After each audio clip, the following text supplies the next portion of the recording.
बड़ी खूबसूरत वर्शिप अभी हमने नौजवानों के साथ मिलकर की। अब वक्त है कि हम खुदावंद की ज़िंदा आवाज़ को सुने। यिर्मयाह नबी का सहीफ़ा, उसका 29वां बाब और उसकी 10वीं आयत से हम खुदावंद के पाक कलाम की तिलावत करेंगे।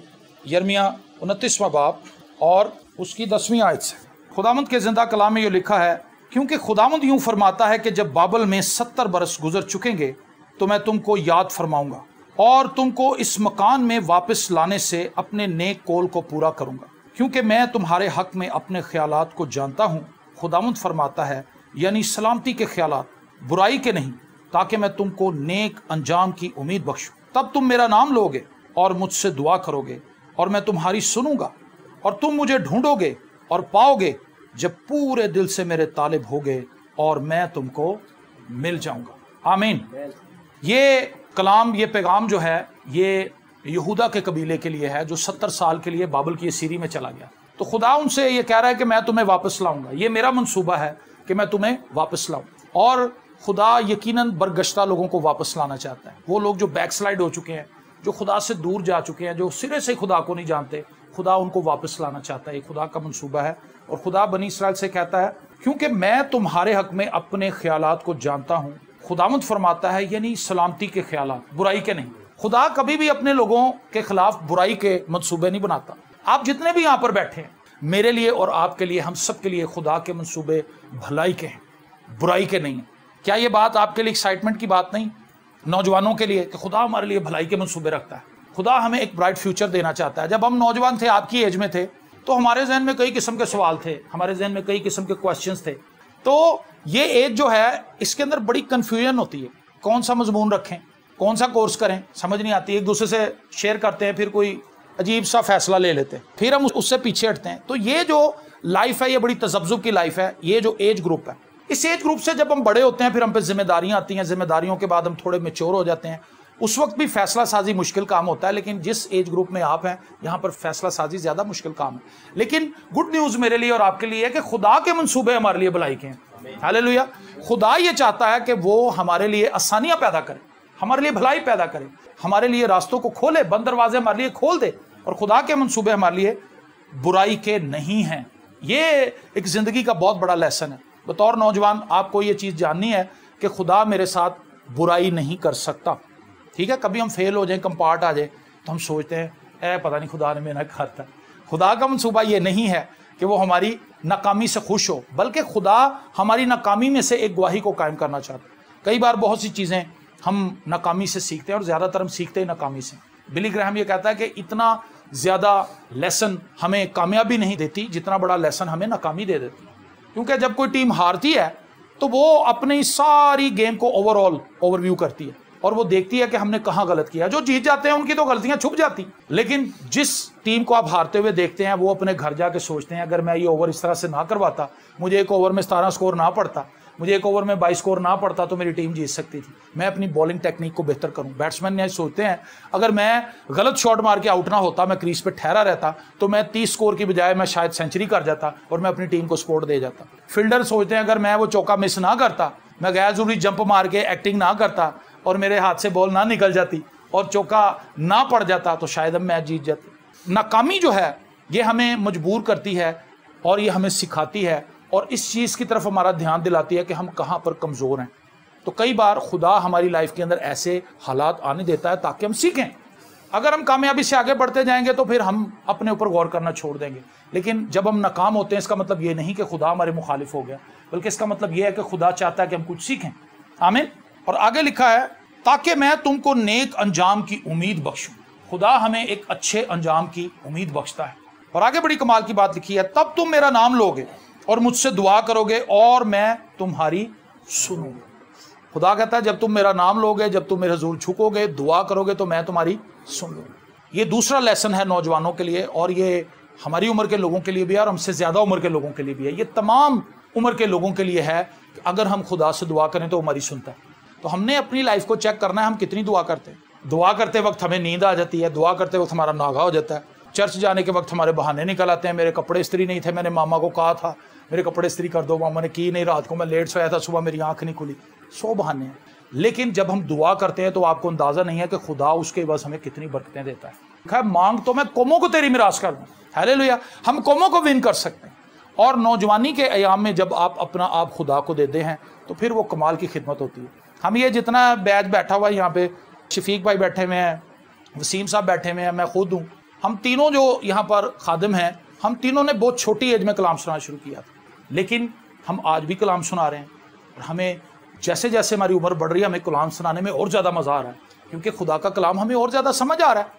तो हमने अपनी लाइफ में ये चीज़ डिस्कवर की कि जितनी ज़्यादा नौजवान खुदा के साथ टाइम स्पेंड करेंगे उनकी ज़िंदगी बेटर होती जाएगी। अगर आपको पता चल जाए कि खुदा मेरी सुनता है तो क्या आप दुआ नहीं करेंगे? जब मुझे ये यकीन है कि खुदा नहीं सुनता तो मैं नहीं करूँगा दुआ। क्या खुदा से मालदार कोई है? बताएं मुझे। दुनिया की सबसे मालदार हस्ती और हैसियत रखने वाला जो है वो तो खुदा खुद है। तो जब हम खुदा की बारगाहों में हाजिर होते हैं तो खुदा से हम कुछ भी मांग सकते हैं। शिफा की ज़रूरत है, खुदा शिफा दे देगा। हमें अपने बिजनेस में तरक्की चाहिए, खुदा हमें वो दे देगा। निजात चाहिए जो दुनिया में सारी दौलत दे के भी नहीं खरीदी जा सकती, वो हमें मुफ्त मिल जाएगी खुदा से। आमीन। हमें उसका पाकरू चाहिए, हमें उसका पाकरू मिल जाएगा।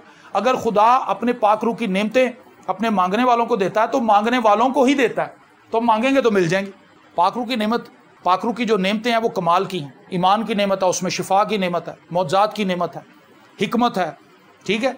और वो नेमतें हैं जिन लोगों को मिल जाती हैं उनकी ज़िंदगी कमाल की, वो खुदा के जलाल के लिए इस्तेमाल होते हैं। हम बड़े बड़े काम कर सकते हैं जब हम खुदा की हजूरी में आते हैं। खुदा अपने जलाल को जाहिर करता है। पहली चीज़ हमने सीखी, खुदा के मंसूबे हमारे लिए भलाई के हैं। खुदा हमारी भलाई चाहता है। दूसरी बात यह, खुदा हमारी सुनना चाहता है। तो हम पर यह लाजिम है कि हम रोज़ खुदा से बात करें। हम अपने किसी कज़न के बिहाफ पे जा सकते हैं खुदा की ज़रूर। खुदा मेरा कज़न बड़ा परेशान है, उसके पास जॉब नहीं है, उसको जॉब दे। खुदा उसको जॉब दे देगा, खुदा आपकी सुनेगा। खुदा मेरा ये भाई है, ये सही दोस्तों में उठता बैठता नहीं, इसके दोस्त ठीक नहीं है, इसकी सोसाइटी ठीक नहीं है। खुदा मेरे भाई की सोसाइटी ठीक कर, वो अच्छे लोगों में उठे बैठे, वो अच्छे दोस्तों में बैठे, ताकि वो तेरे जलाल से भर जाए, तेरी कुदरत से भर जाए। खुदा आपकी दुआ को सुनेगा। इसकी कोई कैटेगरी नहीं है, इसकी जो कैटेगरीज हैं वो अनलिमिटेड हैं। हम उनको कैटेगराइज नहीं कर सकते कि खुदा किस किस मद में हमारी दुआ सुन सकता है। जो कुछ हम खुदा के कलाम में पढ़ते हैं, खुदा के कलाम में इतने वादे हैं कि आप उनको गिन गिन के थक जाएंगे। उसमें शिफा भी है, उसमें पैसे भी हैं, उसमें तरक्की भी है, खुशहाली भी है, बरकत भी है, सरफराजी भी है, इज्जत भी है, दौलत भी है, शोहरत भी है, सब कुछ है। जो कुछ इंसान को चाहिए फुल पैकेज बाइबल मुकद्दस में पहले से मौजूद है।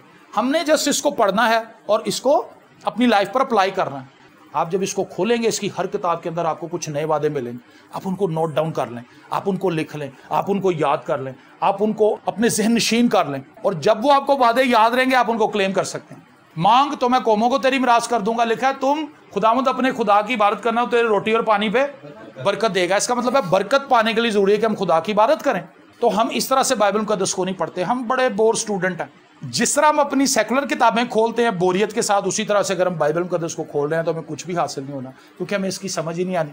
नींद की हालत में जब आप हैं तो आपको क्या पता चलेगा कि क्या कह रही है, लेकिन जब आप एक्टिव हैं आप खुदा के कलाम को अपने अंदर जज़ब कर लेंगे। जब बारिश होती है मिट्टी क्या करती है? मिट्टी पानी जज़ब कर लेती है। इसी तरह से जब कलाम खुलता है तो आप भी उसको जज़ब कर लें अपने अंदर। और आपने एक चीज़ देखी होगी कि जब मिट्टी के ऊपर बारिश का पानी गिरता है कैसी खूबसूरत खुशबू आती है ना। इसी तरह से वो शख्स जो कलाम को अपने अंदर जज़ब कर लेता है उसकी पर्सनैलिटी खुशबूदार हो जाती है, बाइसे बरकत हो जाती है। वो जहाँ बैठता है अच्छी बातें बताता है, जहाँ बैठता है लोगों को तलकीन करता है, नसीहत करता है, अच्छी बात बताता है, उसकी बात सुनकर लोग ब्लेस्ड हो जाते हैं। तो आप क्या बाइसे बरकत नहीं बनना चाहते? बाइसे बरकत अगर बनना चाहते हैं तो कलाम की खुशबू अपने अंदर लें। परफ्यूम तो हम लगा लेते हैं, वो तुम्हारे पसीने की बदबू मारती है, लेकिन अगर कलाम हम अपने अंदर ले लें तो हमारे किरदार की बदबू को ख़त्म कर दें। कईयों का किरदार बड़ा बुरा होता है, गुस्से वाले होते हैं, गालियां देने वाले होते हैं, शक करने वाले होते हैं, हसद करने वाले होते हैं, जलने वाले होते हैं, दूसरों को डिग्रेड करने वाले होते हैं। ये किरदार की बदबू है जी, इसको कौन दूर करेगा? खुदा का कलाम। जब खुदा का कलाम हमारी लाइफ के अंदर आता है वो हमारी पर्सनैलिटी को अपग्रेड करता है, वो हमें ग्रूम करता है। खुदा हमारे लिए भलाई के मंसूबे रखता है, खुदा हमारी दुआ को सुनना चाहता है, और लिखा है तुम मुझे ढूंढोगे और पाओगे। खुदा को कोई ढूंढ सकता? बताए मुझे। खुदा खुद अपने आप को हम पर जाहिर करता है, वरना दुनिया का कोई बंदा खुदा को ढूंढ नहीं सकता।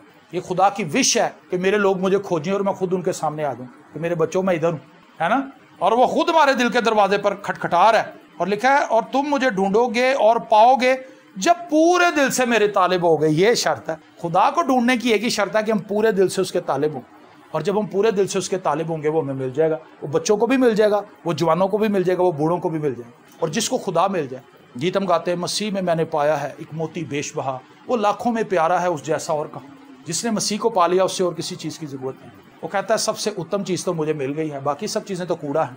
आमीन। वो बुजुर्ग बाप है, सबसे कदीम वही है, कदीमुल अय्याम है, सबसे पुराना है, लेकिन सबसे ब्राइट वही है। उसका सितारा कभी गुरूब होना ही नहीं। और जो यीशु को पालेगा, क्या वो कभी पीछे रह जाएगा? वो पीछे नहीं रह सकता, वो आगे बढ़ता जाएगा। आमीन। सो नौजवानों के लिए मेरी गुजारिश ये है, आप मसीह को खोजें। जब पूरे दिल से मेरे तालिब होगे और मैं तुमको मिल जाऊंगा, ये गारंटी है, खुदा दे रहा गारंटी। अगर तुम पूरे दिल से मेरे तालिब होगे तो मैं तुमको मिल जाऊंगा। क्या बात, जबरदस्त बात है। हमें खालिस नियत से पूरे दिल से खुदा के तालिब होना है, और जब हम उसके तालिब होंगे वो हमें मिल जाएगा। और जिसको खुदा मिल गया उसको सब कुछ मिल गया, उसके पास किसी चीज़ की कमी नहीं। लिखा तुम हनूस क्या भी ना चुकोगे, मैं तुम्हारी सुन लूंगा। अपने महबूब को खुदा नींद ही में दे दो। महबूब तो उसके बने, पूरे दिल से उसके तालिब तो हों, फिर हमारे दिल की मुरादें खुदा पूरी करे। बब्बर के बच्चे तो भूखे और हाजतमंद हो सकते हैं, लेकिन खुदा के तालिब किसी नेमत के मोहताज ना हो।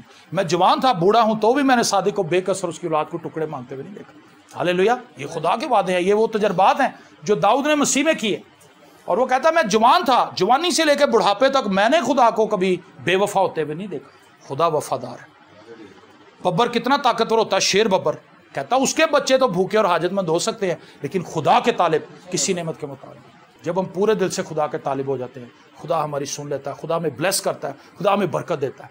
सो मेरी दुआ है आप सब नौजवानों के लिए भी, जितने बहन भाई हम सब यहाँ पर हैं, खुदा हम सबको बरकत दे। खुदा हमें ये तौफीक दे कि हम खालिस नीयत से खुदा के तालिब, नेक नियति से खुदा के पास आएँ, और वो हमें मिल जाएगा। जब वो हमें मिल जाएगा तो फिर हमें किसी और चीज़ की तलाश नहीं रहेगी, क्योंकि दुनिया की सबसे बड़ी डिस्कवरी यही है कि कोई मसीह को जान ले, कि मसीह ने मेरे लिए जान दी है, मसीह मेरे लिए मुआ है, उसने मेरे लिए खून बहाया है, उसने मेरे लिए कांटों का ताज पहना है, उसने मेरे लिए कोड़े खाए हैं, उसने मेरे लिए अपनी जान दी है, वो मेरे लिए मुआ, मेरे लिए दफन हुआ, और मेरे लिए ही तीसरे दिन मुर्दों में से जी उठा। हालेलुया। और वो मुझे लेने के लिए आ रहा है। Praise the Lord. जिस पर ये सच्चाइयाँ खुल गई हैं, वो अपने आप को तैयार रखता है, एवर रेडी रहता है। उसको पता है, जिन लोगों ने अमेरिका जाना होता है ना, या किसी दूसरे शहर में जाना हो, तैयारी कर लेते हैं, पहले ही बैग बना लें। कहता मैंने अपना ब्रश भी रख लिया, मैंने अपनी सारी चीज़ें रख ली हैं, ईच एंड एवरीथिंग तैयारी करके पहले से रेडी होता है। उससे पता बस मैंने बैग उठाना है और मैंने निकल जाना। क्या मैं और आप इस तरह से तैयार हैं कि यस्सू आए सी गई है, चलो जी उड़िए इस्तकबाल के, हम गीत ही गाते रहेंगे, बादलों पर यस्सू आ रहा है जी, हमको भी ले जा रहा है, ये सारे गीत आ रहे हैं। लेकिन बादलों पर यस्सू के साथ जाना आसान नहीं है, ठीक है। जो उसके तालिब हैं, जो उसके मुंतज़र हैं, वही जाएंगे, जो तैयार होंगे। क्या बतौर मसीही मेरी और आपकी तैयारी कंप्लीट है? क्या हम यीशु के साथ जाएंगे? ये वो सवाल है जो हमने अपने आप से पूछना है। आपके पास हमसे ज़्यादा वक्त है, ठीक है। आप ज़्यादा से ज़्यादा 20 साल के होंगे, ठीक है। आपकी बेटा कितनी उम्र है इस वक्त? 21 हो जानी है, मतलब अभी आप 20 के कंप्लीट हो, 21वें में लगे हो। तुसी सर जी 18, तुसी भाजी 20, तुसी जनाब मतलब अंडर 25 हो आप, बल्कि अंडर 22। हम इस वक्त 45 साल के, इसका मतलब है कि हम 23 साल आगे हैं आपसे, 23 ईयर्स हम आपसे आगे हैं। हमने जो गलतियां की थी, अगर आप वो ना करें तो आप हमसे बहुत आगे जा सकते हैं। आप एडवाइस ले सकते हैं, पूछ सकते हैं हम क्या करें। अगर आप गलत काम नहीं करेंगे, सही ट्रैक पर जाएंगे, तो आपका जो शॉट है सही जगह पर लगेगा, आपका निशाना ठीक बैठेगा। लेकिन अगर आप बार बार अपनी सोसाइटी गलत कर लेंगे तो आप अपना वक्त ज़ाया कर लेंगे। वक्त बड़ी अजीब चीज़ है, ये वापस नहीं आता। ये जब चला जाता है वापस नहीं आता, इसको आप वापस नहीं ला सकते। अगर आपके मोबाइल से तस्वीर डिलीट हो गई है तो आप उसको रिकवर कर सकते हैं, वक्त को वापस नहीं ला सकते।